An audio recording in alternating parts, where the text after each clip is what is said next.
Achli Yoker says that one of the birds, the bird that you sprinkle, you send it out into the wild. What is the symbolism of that? So he says, person recovers from his leprosy. What happens if, and it's a serious recovery. You've recovered, you think it's not going to come back.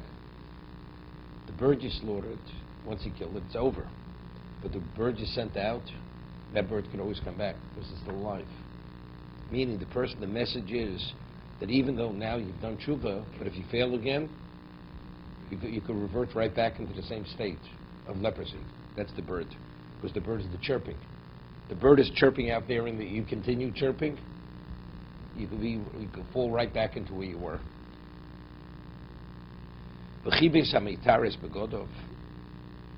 The one who is being purified, he has to immerse his clothing in the mikveh, to contaminate it.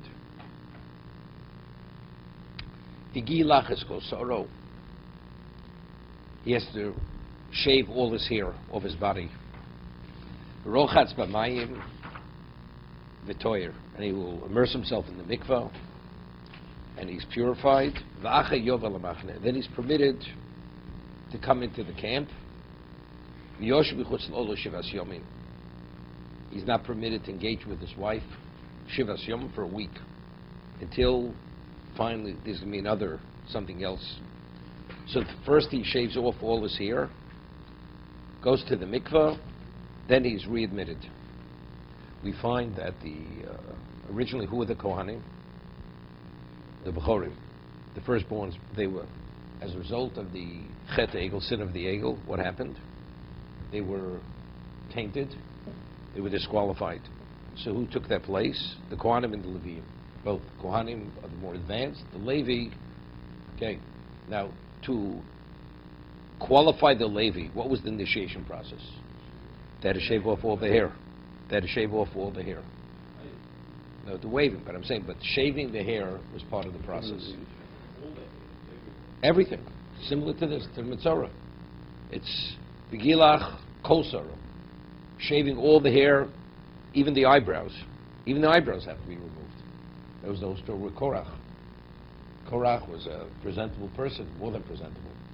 Comes home, his wife didn't recognize him. She said to him, do you shear a sheep? They shear you. What are you, an animal? Now that was the first, whatever it is, the first salt on the wound over there.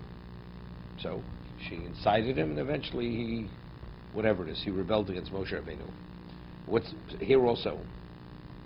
What was the initiation? That was Avodah Zarah. Avodah Zarah is called Zivchei Mesim, right? It's called. It has no reality. It's called Zeva. It's mess.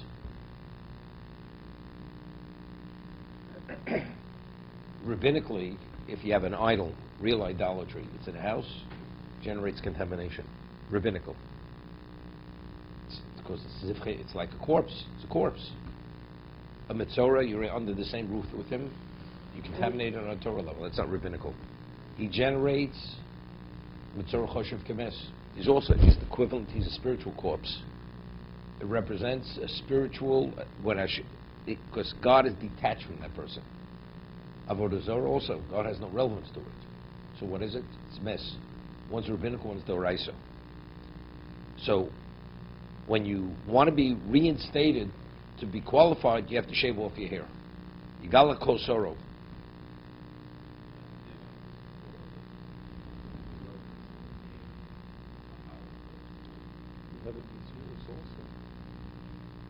As I once mentioned, beginning of portion Kisovo, it says if you go to war and you see a woman, it says she should shave her hair. Right? It's to make up. Wait a second. It says Begilcha Sorov Osa Siporneo. She shaves her hair and she perfects. She does her nails. The question, what does it mean? It means she cuts her nails. What is so over there? The Rabbeinu Bachio speaks of what is the symbolism of hair. Okay, so I see Howard's already here to hear this. So he cites a picture of Reb Lezer. Reb Lezer says, and it is a medrash, what was the consequence of eating of the Eitz Hadas? So He says that before the Eitz Hadas, Adam and Chava had no hair on their body. Hair was an outgrowth of Chet.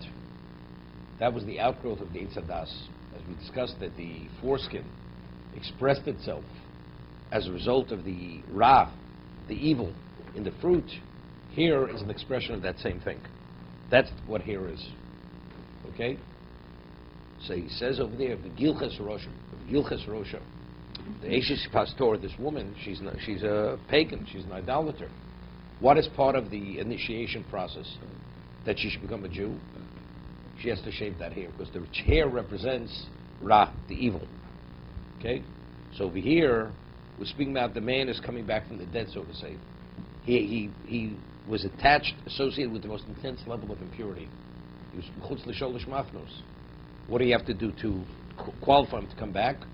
You have to remove what represents evil. What represents evil? It's the hair. Right? So similar to the Gilches Rosha over there. The Levi also. Avodah Zarah, so what do you do? What's the process, the purification process? To be qualified, you have to remove all the hair. That's what Leviim had to have all the hair on their bodies removed, similar to the Metzora.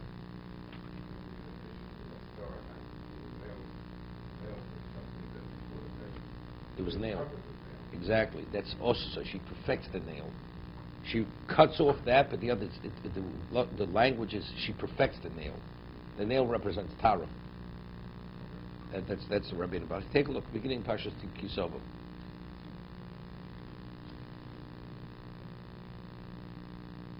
Okay.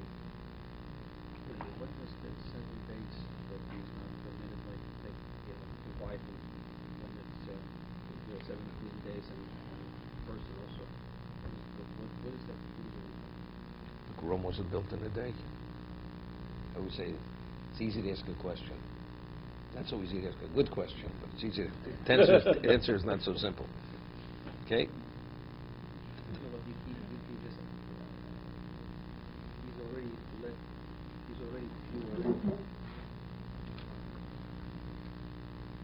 It's not. He has to still bring his korbanos. He has to shave again. After 7 days, again.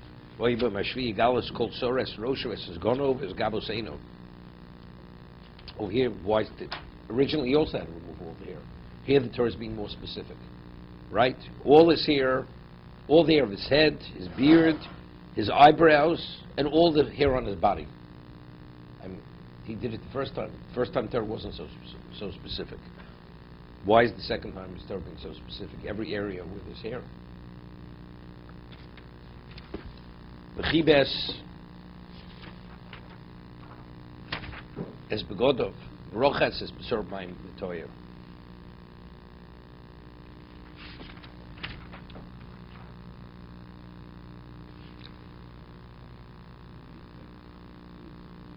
I'll tell you what's bothering me. The halacha is that the person touches, carries nevela.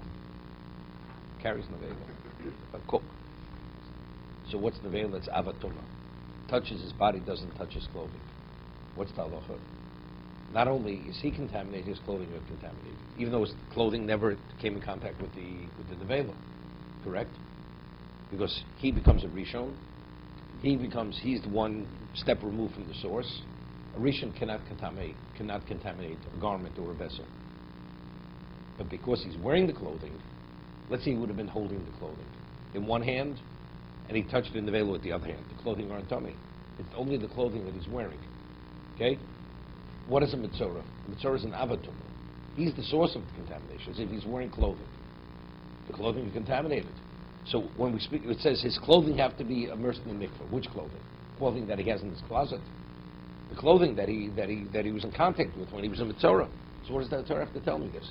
The chibis hamitaris begodov. It's understood. He has to immerse himself. The clothing are contaminated because they came in contact with an avatuma. What does Torah have to tell us this? Right? And it always speaks about chibis begodov, and then it mentions about going to the mikveh. Rochas b'sor b'mayim. Rochas b'mayim.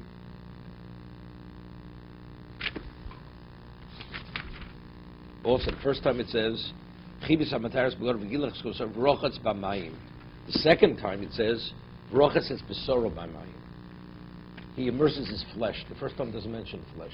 What the second time doesn't mention flesh? Right? Rochas, first time he meant himself, the second time also means himself. It was evidently the Torah is pointing out something with the flesh this time, to be continued.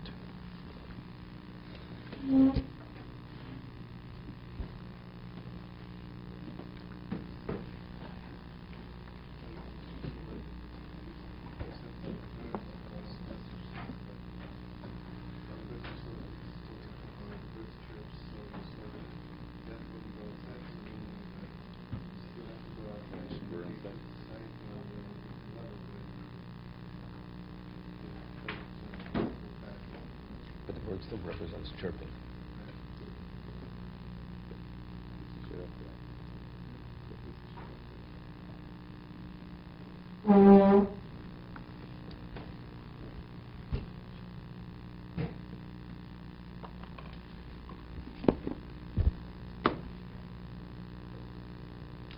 It's interesting, the Medrash, the beginning of Eicha, says there were two anti-Semites.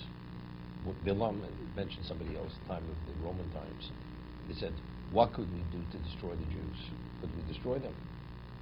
So they were advised by these two wise men, the first of them as philosophers, which means wise men, that they should go to the Boti Medrashos and to the Boti Kinesios, to the shuls and to the study halls, and if in the base mention there's Kol Torah, and there's Tzivtzuf, and the children are Mitzavtzufim, the chirping in Torah, the children, you can't touch them. They're invincible. But if you don't, then they're vulnerable. Then you can destroy them.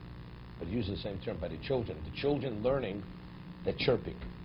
Uses that term. Like that tzipz, the birds are chirping. So the chirping goes in both ways. Well, one it says Kol Torah, the other is chirping. It was a child. What does a child understand? It's mouthing the words, right? So it's chirping. That's a bird. Chirps, right? But the question is, what does it chirp? Does it chirp negative, or does it chirp something positive? Like in the modern, he's parodying the words, right? That's where it comes from, parody. It's from the Chazal, Tzivtzuf. The bird chirps.